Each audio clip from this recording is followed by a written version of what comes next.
U.S. Secretary of State John Kerry will seek to rally EU support for military strikes against Syria after a G20 summit failed to resolve bitter divisions between Washington and Moscow. Kerry on Saturday will press the case for punitive action against Syria after what the United States says was a chemical weapons attack by the regime of President Bashar al-Assad near Damascus, despite a lingering deep split among global powers. On Friday, U.S. President Barack Obama and Russian leader Vladimir Putin failed to resolve their differences at the summit in Saint Petersburg as half of the G20 called for a strong response to last month's alleged chemical attack. Kerry is to hold talks with the European Union's 28 foreign ministers in Lithuania, which currently holds the EU's rotating chair, with the bloc itself sharply split. Only France has said it is ready to take part in military action, while Britain, whose parliament voted against any involvement, and Denmark have expressed support. France was one of 4 European nations,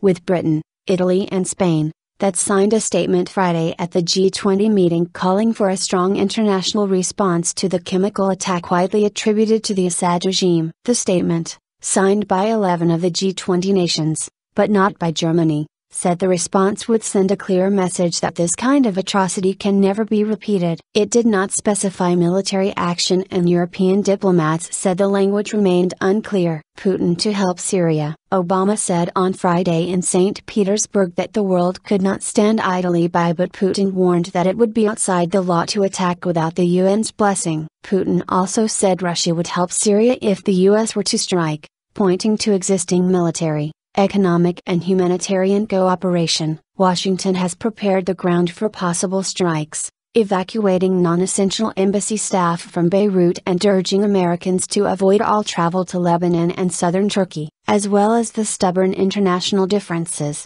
the U.S. administration still has to win backing from Congress for any action against Syria. Congress reconvenes on Monday and Obama addresses the nation on Tuesday. But he acknowledged that convincing Congress to back military action against the Syrian regime would be a heavy lift. "I understand the skepticism," the U.S. president said. "The world is still waiting for a much-anticipated report by United Nations inspectors on the deadly August 21 attacks that left hundreds dead." At the Russian summit, French President François Hollande vowed to wait for the UN report before joining any military action, a decision welcomed by Germany. German Foreign Minister Guido Westerwelle urged the UN to publish its report as quickly as possible to help Europe's divided leaders determine a response. Sweden's Foreign Minister Carl Bildt told reporters it was essential to wait for the UN report as it will be the best picture we can get from any source. "The Indians, the Brazilians, the Chinese and others don't really think that information from US intelligence is enough,